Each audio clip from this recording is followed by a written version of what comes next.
And hello, everybody, and welcome to another ToutSuite Social Club show and a Meet Your Maker. We're here tonight with Dave Ramey of Ramey Wine Cellars and Jeff Morgan of Covenant Wines.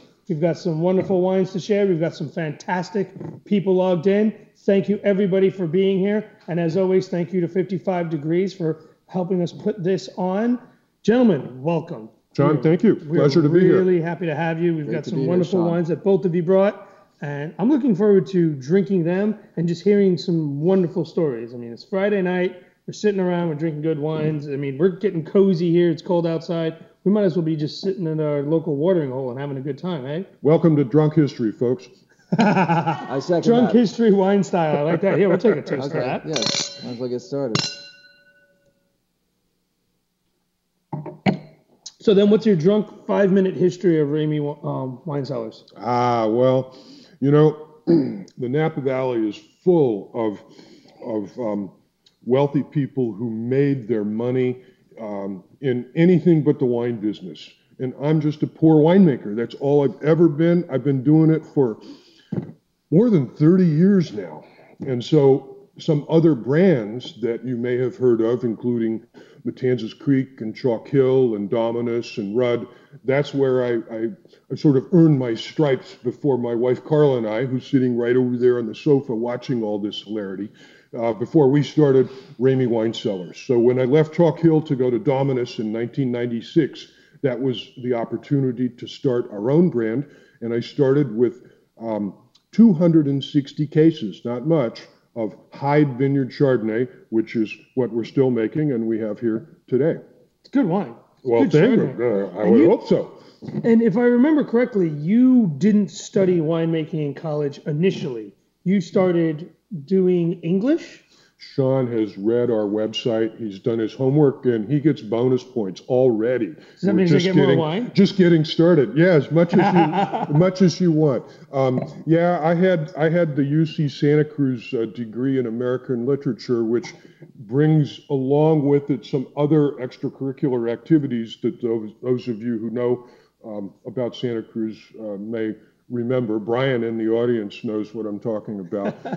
But then after the year of waiting a table in a Sicilian restaurant in Los Altos and then living in Mexico, I was thinking, gee, what am I going to really do? And I had been drinking wine, enjoying wine, reading wine books, visiting wineries, and I thought a light went off. In French, it was actually a long drive between Mexicali and Hermosillo, on my way into central Mexico, and a light bulb went off, and it was, why not make wine?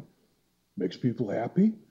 It's not bad for the environment. It's an aesthetic statement, like writing a book. And so I all but turned around, and then I was at UC Davis for graduate school. And you went into the UC Davis program not having done any science work. It took 4.5 years from Chem 1A through the Master of Science in Enology. Yeah. But that's okay, because I wasn't doing anything else. So. And what's your story real quick, Jeff? Well, when I was dumb enough to leave a very good career as a wine writer to make Cabernet Sauvignon in the Napa Valley, I realized I didn't know anything about making wine, practically. So I called my good friend David Ramey, and I said, how do I do this? And if I'm making good wine today, it's thanks to Dave. Well, that's very kind of you, but you know, he skipped over a lot of ancient history. Weren't you in the cellar to start, and then you left a good cellar job to become a wine writer, and then... It's true. I left a lousy cellar job in New York with some very good people, but cellar work is lousy. I hate to break the news to all of you who want to become winemakers. It's wet, it's cold, and it's hard. And yeah, I figured anything's easier than this, so I became a wine writer. It's true. It's true. But Sean, before that, you know, Jeff is a very competent tenor saxophonist, and he led the house band at the casino in Monte Carlo for a number of years. So really, he's got a very interesting background. Well, it was kind of like, Dave, like your epiphany in Mexico. I had my epiphany in Monte Carlo. We're going to have a show of epiphanies tonight, and I really like where this is going. Coupe de foudre. Yeah, because I'm standing on the bandstand playing my sax, singing my heart out because I was a singer too, to, my boss was Prince Rainier and all these Arab sheiks and whatever, and I'm miserable. And I'm thinking, there's got to be something better than this. Wait, you're playing saxophone for a bunch of sheiks and hanging out in Monte Carlo, and life was miserable? No, life was great, but the music was miserable. and I thought, there's got to be more to it than this. And then my light bulb, I love wine as much as music. Maybe I'll be a winemaker. And, let's drink to that. I'll drink to that. I'll drink to epiphanies. Two wonderful epiphanies. So the reason before that Jeff is here is because we go back to about 1993 or something in a way, because I was at Chalk Hill then, and I was asked to be on a panel in Virginia put on by the state to come out and talk about, ways to make wine, etc. And another guy that was on the panel was, now he's the general manager of Channing Daughters in Long Island. His name was Larry Fuller Perrine at the time. Now it's Larry Perrine. And is that something that... Nope, we'll just keep going. We just keep going, okay. We'll introduce him in a second. Okay. So, and Jeff, that's the cellar Jeffrey was working in. And then he came out and he got the job, and Jeff was he's very modest, but Jeffrey was the West Coast wine editor for the Wine Spectator. And so as soon as he came out, he invited us down for dinner. And we were late to dinner. We were unconscionably late. But anyway, despite that, we ended up being friends. And so that's a lot, and then I introduced him. It goes more because Didier here, who runs ToutSuite along with Susan Quinn, Didier was working for Dean and DeLuca, which is owned by Les Rudd. And I was the winemaker at Rudd Estate, and that's how I got to know Didier. And then I helped Jeffrey. I introduced Jeff to Les Rudd. Because I was looking for a way out of the wine writing business, and you told me that Les was looking for a wine director for Dean DeLuca. And so it was the connection. And I still remember Les said to me, there's not a business model in the world that says you should steal away the key employee of your chief critic. But he did it anyway. Yeah. And they're still involved because Les is a partner with Jeff in Covenant. That's right. So this goes way back, 20 years that we've kind of known each other. Yeah. Very cool. Well, we've got Brian over here logged in. Brian, thanks so much for being a part. Looks like he's got almost the exact same lineup we do, I think. We've got all 2010s, Brian. What have you got?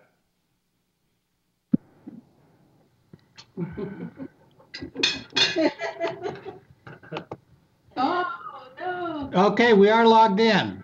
Yes. All right. We have all of the 2010 wines in front of us. What vintages are you drinking right now, real quick? 2010. All of them? All of them, yes. Wonderful. So you do it. We've got the Russian River Chardonnay. Very good. We've got the Ramey Syrah Sonoma Coast. Very cool. We've got the Napa Valley Cab Ramey's. And we got the Jeff's Red Sea, all 2010s. Brian, show that label. Hold up that Red Sea. It's a funny label. Yeah, it's definitely the Red Sea, like the parting of the Red Sea. You got it. It's a Red Sea. Yeah. Yes. Yeah. Well, I've heard of wines called Effin' Red. I've never seen the Red Sea, but I like that. It's a great label. I like that label. Really cool. And you have any quick questions for these guys there, Brian? Well, I thought we were going to work through the wines. I mean, part of why I was interested would be to hear Jeff and David comment on, for instance, the Chardonnay they're tasting now. We'll do that, but first let me give further background, because not only do Jeff and I go way back, but I think Brian Scott and I even go back further to the 70s, I think, because. Yes.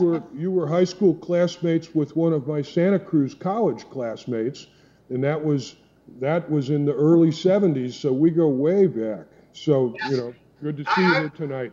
I remember when you were waiting tables, you called it a Sicilian restaurant. I would call it Cricchio's. It was Cricchio's. It was a Sicilian restaurant. We used to wait on X-49ers like John Brody. Yes, I was going to ask you to tell that story about John Brody flipping the coin to pick up the dinner tab, and it ended up straight up and down in the butter? Do you remember that story? I have to say I do not, Brian. Well, we are really quick. We're going to have two sections to our show tonight. We've got a kind of fun wine section that we're going to get a lot of questions and answers and Q&A that's going to run until about 6:30. And then the second half, we got another 20 minutes where we can just kind of cut loose and do whatever we want. So I think that'll be a really good question for that second half. So should we talk about these wines now? Real quick, let's just go through them one by one and kind of give a little spiel on each one of the four wines that we have here. So the Chardonnay, the one that's in front of us, is a 2010, and it's from the Hyde Vineyard, which I chose. We make 6 different Chardonnays, but the Hyde Vineyard is basically just around the corner. We're here in South Napa, and if you were to go south on 29 a little, turn right on and go through Carneros, the Hyde Vineyard is very soon on your right there. So as I said, I've been making it since 1996. Yeah. When you get as old as I am, you start to misplace decades. This is made the old-fashioned way. It's all native yeast. It's all native bacteria. It's all barrel fermented. It's aged on the lees with batonnage, so it's never racked. It's full malolactic, and it spends a long time in barrels. It spends about 20 months in barrels, which is unusual. So most Chardonnay is bottled before the next vintage. But in Burgundy, a couple of the producers that are still going this long would be Domaine de la Complefond, for example, or Kosher. I was having lunch with the father of one of my old stagiaires, Pierre-Yves Collin, now Collin Moret, and he's doing quite well with his own brand. But his father, he grew up in Saint-Aubin, so his father was Marc Collin, and we were having lunch, the three of us, one day in Burgundy, and Marc said, well, you know, in the old days, all the wines stayed in barrels for 2 winters. And I think that's interesting to think about. So we're doing it that way. We're doing it the old-fashioned way. Now, and then it's bottled without filtration. We don't own a filter. So it's a very old-fashioned way of making the wine.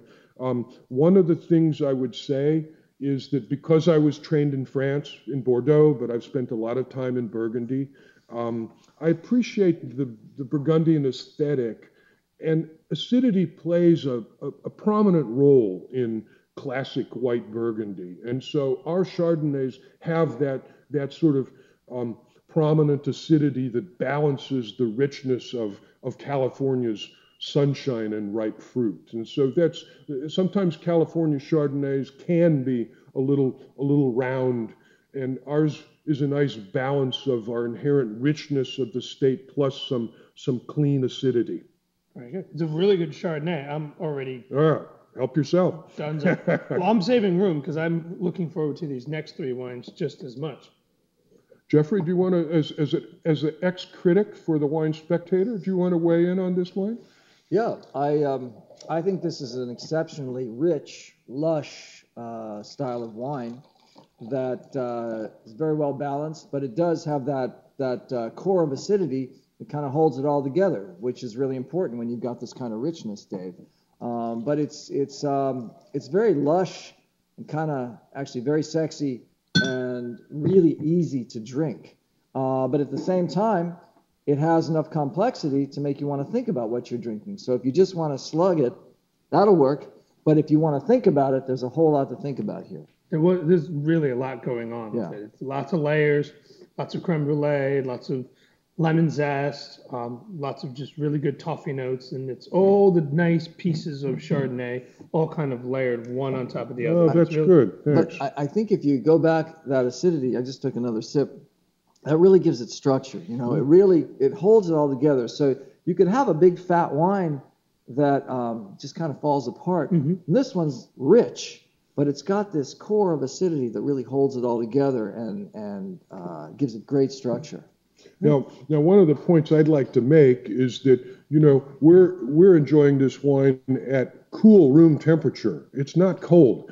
And for quality, for Chardonnays of this quality, two mistakes are typically made. Number one, they're drunk too cold, which just makes them dumb. It's just a quaff. And secondly, they're drunk too young. So this is a 2010. It's what we're selling now. But really, the 05s are showing beautifully right now. So at about 6, 7, 8, 9 years from vintage. So and this is the same for good white Burgundy too. So hopefully, you have an opportunity to buy a little and lay it away and come back to it in a few years. Wait, are you saying real quick that you can age white wine? Some white wine, yes, and our white wine in particular. Well, but remember that tasting that we did? We had 10 different Chardonnays. This was like 10 years ago, and you had a number of Burgundies. We had that. I think we had one I made in New York, like in the late 80s, and then we had some California Chards. Yeah. And your theory, and I believe that you're right about this, is that wines that go through malolactic fermentation seem to have are the most age-worthy, and those that don't seem to oxidize faster and don't last as long. I think I remember that tasting. Well, I remember the tasting because it was exceptional, and all the wines were at least 10 years old, and yours was holding up great, and everyone that went through ML was holding up great, and the others were great at one point, but they weren't lasting as long. In the sense of, Chardonnays and white wines and things like that. Yeah. Because at the risk of going into other varietals, I mean, you have some Rieslings and stuff who don't necessarily go through. Well, they often, but if they have sugar, that's another preservative. Okay, so yeah. Cool. Or an acid too. So if it's high acid or high sugar or full ML, I mean, these are all things that will help it age. Yeah. So, we could do an entire show about Chardonnay, I'm sure. So just, I think one last comment, and that would be the sort of food that you might serve this with, and clearly because of the acidity, the classical association is seafood. Now, could you enjoy it with oysters? Yes. Would it be my first choice? No. I might go for our Sonoma Coast Chardonnay, but grilled king salmon, which is in season now. Crab, Dungeness crab has just come into season. Seared scallops with a little beurre blanc and some lemon. That kind of stuff, beautiful with this style of Chardonnay. I also think that it would go really well with duck or poultry of any kind. Goose, oh my God, goose would be great. Camera, red light. Red light, oh yeah. So, yes. Watch her. In case you missed that the first time around, I think this wine would go great with duck breast, goose. I mean, all sorts of rich. Foie gras would be great. I think too much foie gras has been wasted on Sauterne. I think this wine would be great with foie gras. Well, we're in California and we can't buy foie gras anymore, right? I guess you're right. Yeah. Well, there's another thing about Chardonnay in this style, and that is that often, and I'm guilty of this. We're guilty of this ourselves, and that is, I mean, we don't eat a lot of desserts, but we almost always have cheese after dinner. And sometimes it's a triple creme, it's maybe a Mount Tam from Calgro Creamery, or a Brie Supreme from France. And the easy thing is to just keep going with the red wine that you were finishing with your main course. But if you have some of the Chardonnay left from your first course that you haven't finished, when the cheese comes out, not hard cheddars, but the soft, slightly ammoniacal triple creams and double creams, try the Chardonnay with that. That's going to be a really good match. That sounds really, really yummy. It is. Very cool. And real quick, because we are moving really fast through the time here. This is amazing. I love when shows do this quickly. Then also it's that catch-22. The next one we have. So this is a Syrah, and it's a Syrah from the Sonoma Coast appellation. Now, the Sonoma Coast appellation is a huge appellation that entails all the way up from Fort Ross all the way down to where it abuts the Napa Valley through the Petaluma Gap and part of Carneros. And this is a blend of really from more the southern end, from the Petaluma Gap. It includes a vineyard called Rodgers Creek. It includes a vineyard called Chanel, which is in the very edge of the appellation. And then there's a little bit of Coal Creek Vineyard, which is a new vineyard for us. So Now, Syrah is a variety that succeeds in a wide range of climates. If you're in a warm climate, think Australian Shiraz, Barossa Valley, you're going to have sort of like a really rich, jammy wine in the glass. But if it's a cooler climate, think Northern Rhone, think Cornas or Hermitage, or the Petaluma Gap. You're going to get a cooler, more savory expression. White pepper, black pepper, smoked meat, bacon fat, green olive, grapefruit. And it's just that's the style that we appreciate. Now, I want to back up and mention this Shiraz thing again, Shiraz, because the Aussies really made a mistake when they, and I say that deliberately to all my Australian friends, you made a mistake when you called it Shiraz because you thought it originated in Persia, but it did not. It originated in the Northern Rhone, and Syrah is the varietal name that we use because that's more how we model our Syrah. What do you mean? I thought it originated in Persia. No, I did too. No. Well, how do you And know clippings didn't move from the city of Shiraz? Carol Meredith proved it, the professor from UC Davis. Really? Yeah. So I didn't think that anything originated in France. You know, I thought it all came from the Syrah, Middle East. Northern Rhone, And the Syrah. Romans. Look, and you Israel. can Google it. I'll Okay, Google I it. believe it. Brian, you have a Okay. real quick question about this Syrah. Love to hear it. And Brian, we're having the same wine here. This is the same. I was expecting you to be drinking the Rodgers Creek, but I see that we are drinking the same wine. But my question, David, is that you said that you prefer to drink Rhone wines every day. Your kind of everyday fun drinking wine is Rhone. You said that on one of your earlier programs, and so I'm curious, Northern or Southern Rhone, and do you have a favorite style of wine in either Northern or Southern Rhone? So, good question. And what Brian is alluding to is the fact that in the Northern Rhone, Syrah is the dominant grape, white grape, or red grape rather. There's on the white side, there's a little Viognier, a little Marsanne, some Roussanne, but Syrah is the dominant grape of all the Northern Rhone appellations, which include Cornas, Hermitage, Côte-Rôtie, and Crozes-Hermitage and Saint-Joseph also, so 5 of them. As you go to the Southern Rhone, and it's not very far south, I mean, it's 45 minutes maybe to get, from one section to the other. If you're French, it's faster. Yeah. So there you start moving into the regions of Châteauneuf-du-Pape, Gigondas, Vaqueras, Rasteau, and there Grenache is the dominant grape with some secondary players, Mourvèdre, Syrah, Cunoise, Cinsault. And I have to say, it's an odd thing, Brian, because honestly, I think we're doing better in California many times with Syrah than they actually are in France now. And I say that in all honesty. On the other hand, I probably buy more Châteauneuf-du-Pape and Gigondas and Vaqueras than anything else, which is Grenache based. And I don't think yet in California that we've really mastered Grenache. I think we will. So there's your answer. I really, at this point, prefer California Syrah, but I prefer Châteauneuf-du-Pape. Thank you.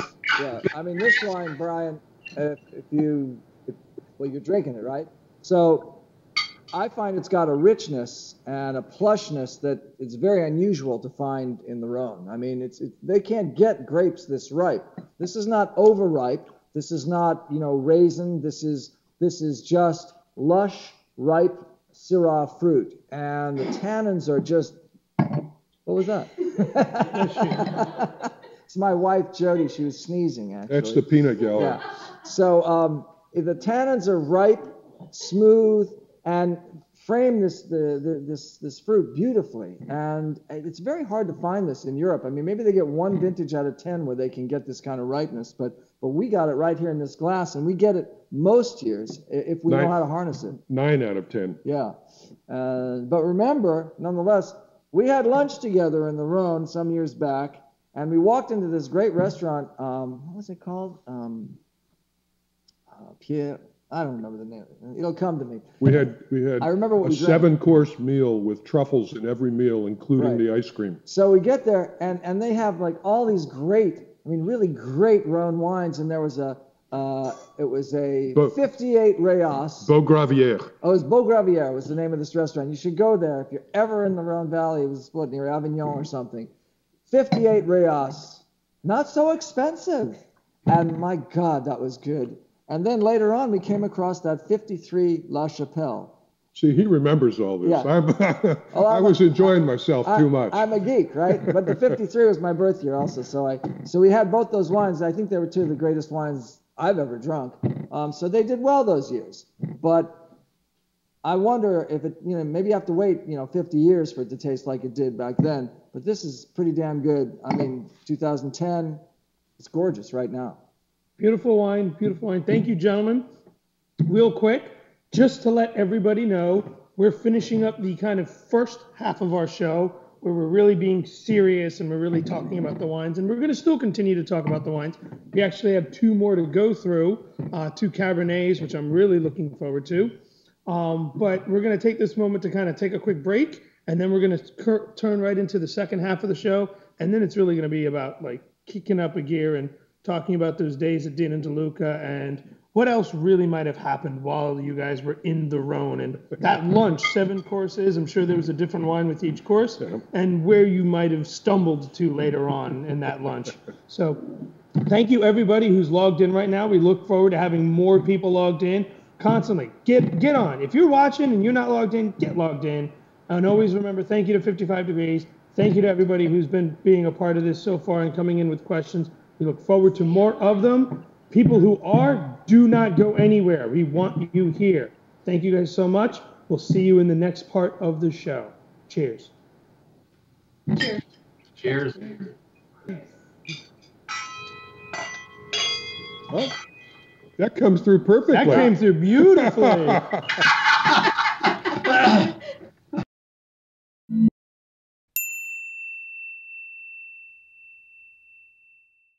Now, welcome everybody to our after show. This is now when we're really going to start getting serious, as if we've been completely serious. Except we have to talk about the Cabernets too. So We do. Yeah. But we're going to, Because we're pretty serious about Cabernet. Are we serious about Cabernet? We are serious about Cabernet. So should we maybe, you know what I'm going to do real quick? I hate doing this, but I'm going to do it today because I want to talk about Cab. I'm going to put this up for 1 second. Well, I'm not getting rid of that. I have 2 empty glasses.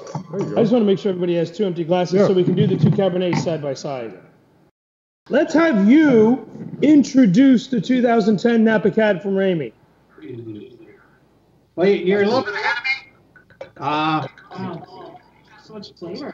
Here's the Napa Cab.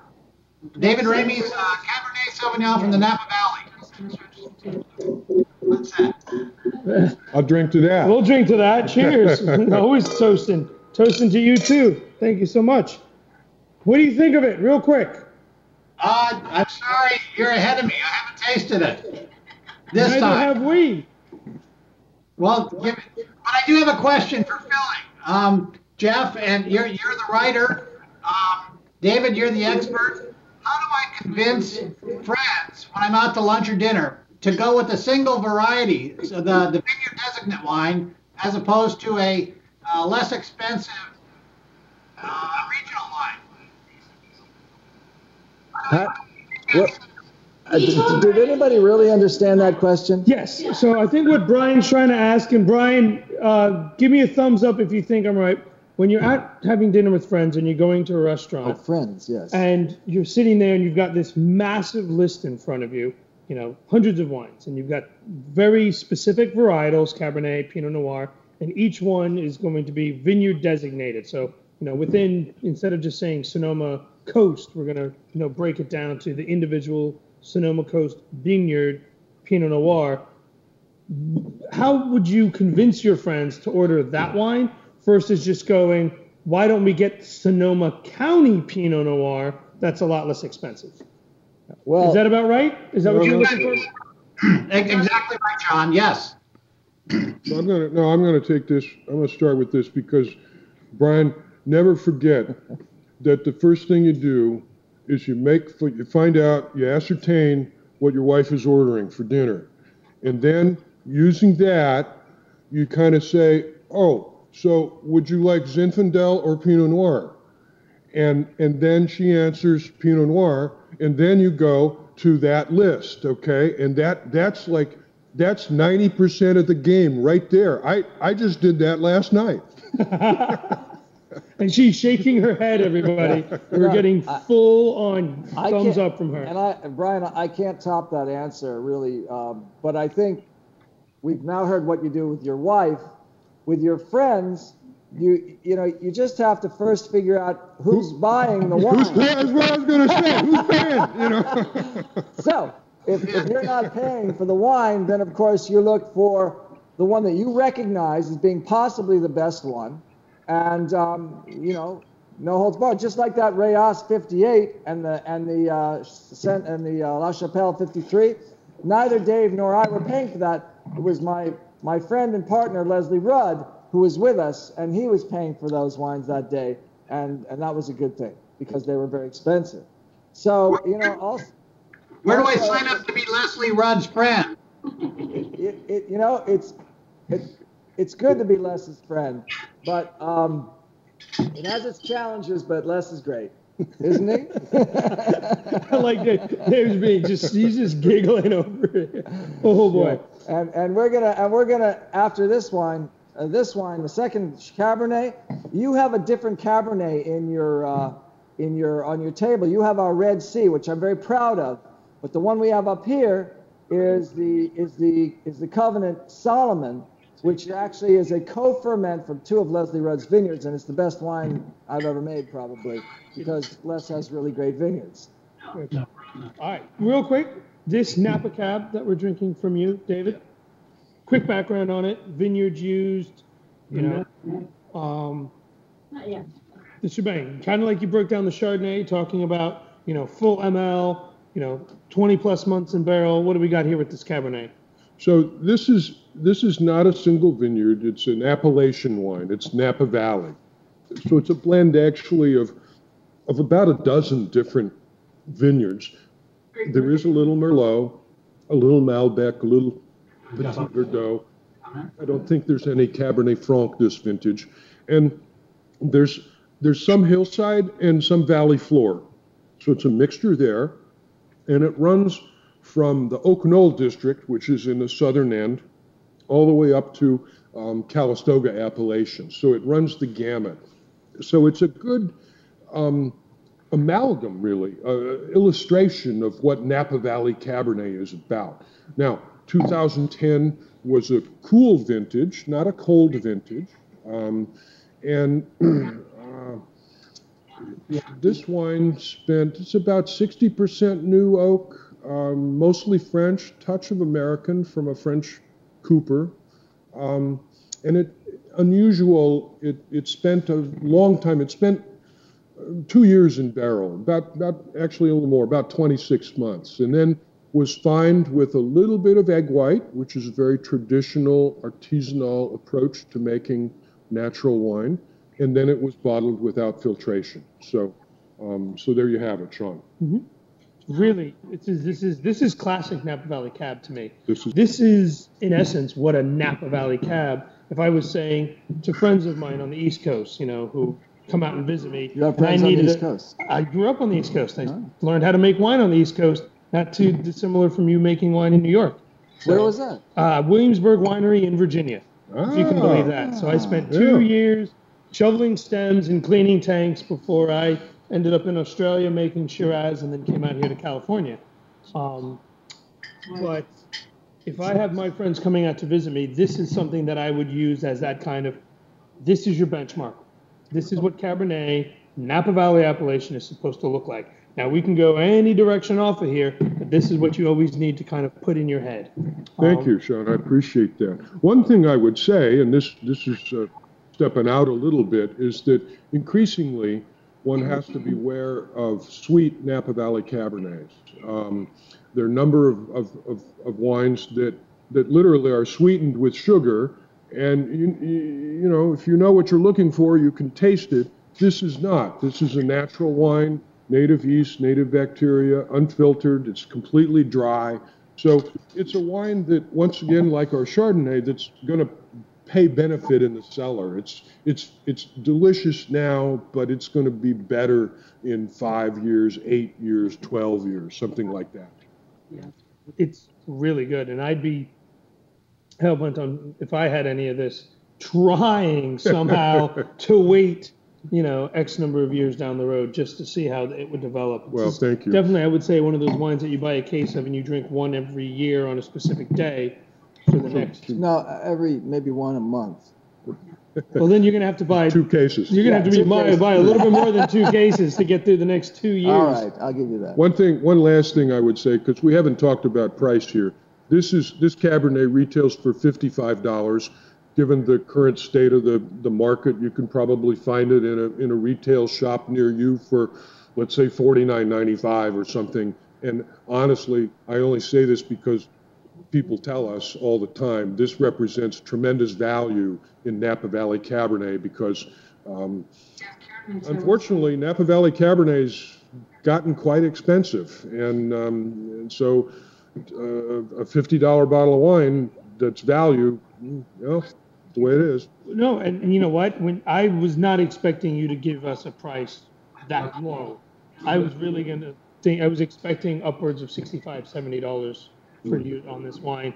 I mean, I think I just read a report recently that said the average bottle of Cabernet, if you took all the bottles produced, number of cases and their cost per case. In Napa Valley? In Napa Valley, and it was Cabernet Sauvignon, going up as high as your, $2,000 Colts and as low as your $20 throw together from wherever. If you took all those individual bottles, added them up, and found out what that middle bottle was, it was $63.85.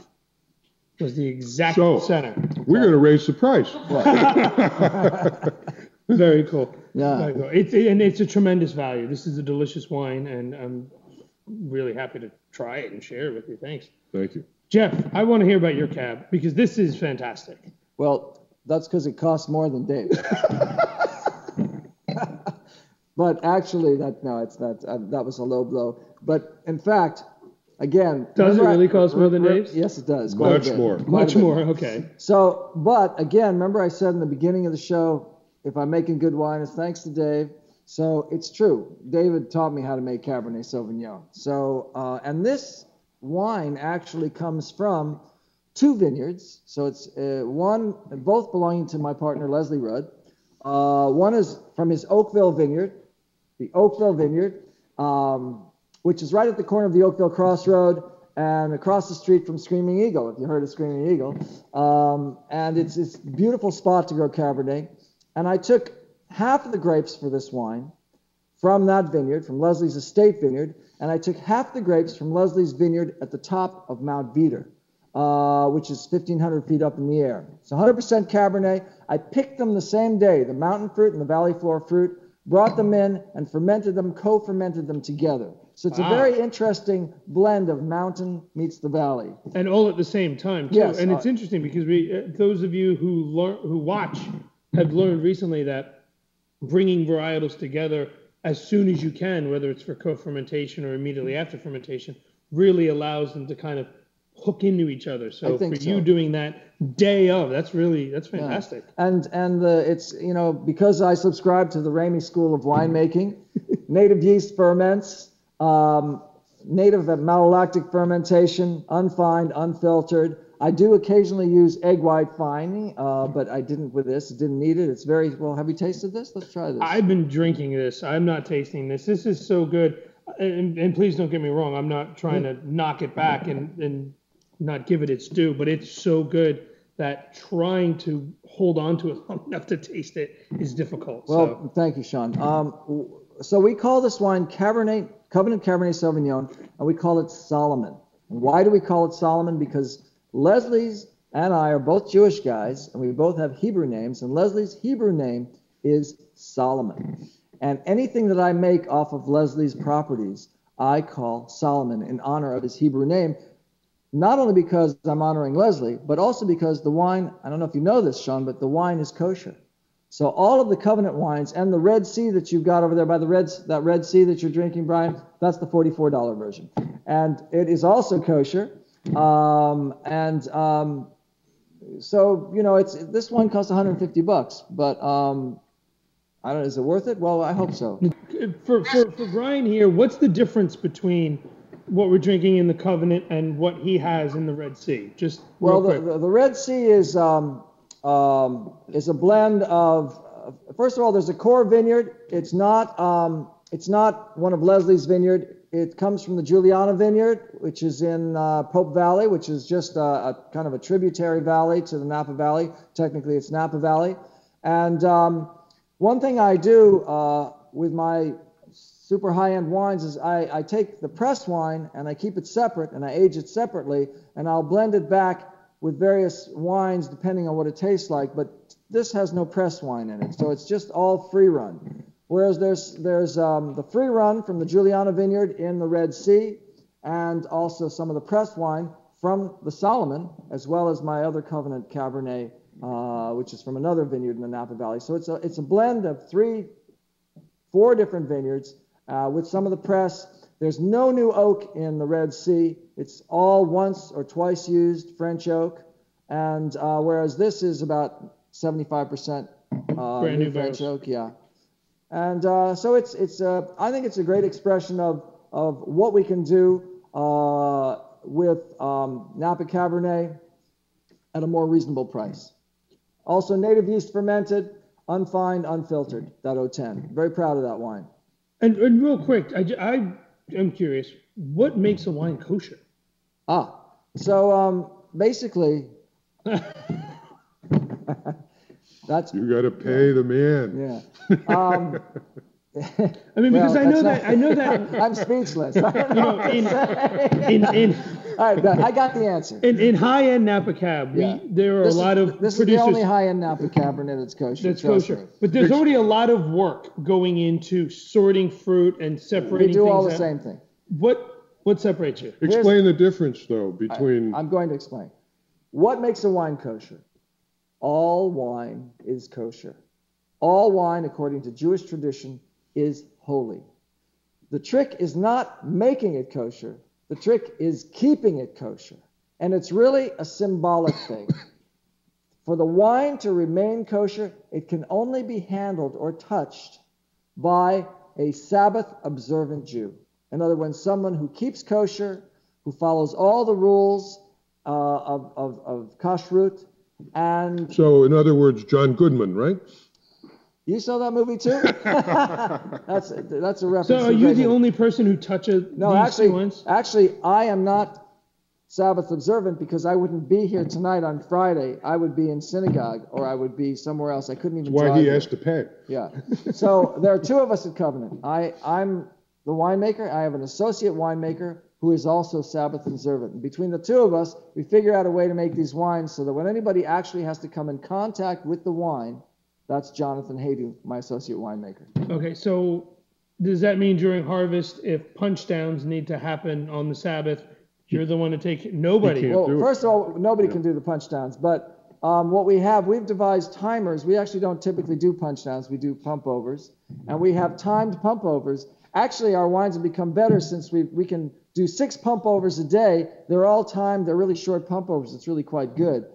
So we've devised ways to work around those days like the Sabbath that we can't work. Wow. I mean, and that'd be a really interesting conversation to have, and how you've set that up, and just from a sheer winemaking technique, I'd be really curious. Well, you'll have to come to the winery sometime and see how we do that. I'd really love to. Brian, one more question before we wrap up. Well, one question is for my wife is, how's Carla doing? Second question for me is, how, David, this is specifically for David, because David, how will owning a vineyard change your philosophy or your planning as it relates to wine production? And congratulations, by the way, on the acquisition of the vineyard. Thank you. What for those who don't know, what Brian's referring to is Carl and I, just almost a year ago now, purchased a 75-acre property in Russian River on West Side Road, It was called Westside Farms. It's a mile south of Rocchioli, across the street from William Sellium. There's an old hop kiln and hop barn, baling barn, that we're going to restore, and then we're going to build caves and a winery. And there's 42 acres of vines, and 32 in Chardonnay, which will become the key, the base of our Russian River Chardonnay blend, which we didn't taste tonight, but we make more of that than anything else. My answer to you, Brian, is, and I don't mean this flippantly, but not at all. It's the security of owning our own property, of managing our own grape sources, but really it's a long-term strategic investment. But in terms of year to year, it really makes no difference whether I pay the Martinellis or the Duttons X dollars per ton for first-class Chardonnay to go into the Russian River blend, or whether we can grow it ourselves for 60% of that. Okay, so that's a financial issue. But in terms of how we farm the vineyard, the difference in the quality of the grapes, that's a non-factor. All of the growers that we buy grapes from, it's specific blocks, specific rows, or it's the entire vineyard and it's farmed to our specification. I just have to pay more for it because they own it instead of me. So that's the answer to that. Good answer, David. How's Carla? And how's Carla? You just said. Carla said she was okay. I heard her. She's smiling at us and she's giving us a thumbs up and laughing over here. I don't think she wants to get off the couch, and I'm not sure that she's got her feet up with a glass of wine, and we've got the gentleman up here at the table, and we've got the ladies on the couch, and I don't think they'd switch seats for a moment right now. See, they tried to hide, but now they're on camera. You have to turn and wave to Susan. There you are. Right there. Susan has you right here in the center camera. Wave at the camera, Carla. Very cool. Well, gentlemen, thank you both very, very much for being here, sharing these wines with us tonight. I look forward to tasting them even more and really kind of asking my own questions if you let me bend your ear a little bit. But they're wonderful wines. You guys do wonderful jobs together. Thank you. Brian, thank you so much for coming in and inviting us into your home. And I feel like we're tasting with you more than anything. And everybody else who's logged in, thank you so much for being a part of this. We always appreciate anybody who has questions, anybody who wants to support. Please never forget to log in, be a part of this, open some wine. We're really happy to have you all. Thank you again, as always, to 55 Degrees up in St. Helena, Premier Wine Storage. And we look forward to seeing you guys again soon. This was a whole lot of fun. I'm glad I got to interview you guys. Cheers. Thank you, gentlemen. Cheers. Merry Christmas, Jeff and Dave and Sean. Thank you. Happy Hanukkah. See you, Brian.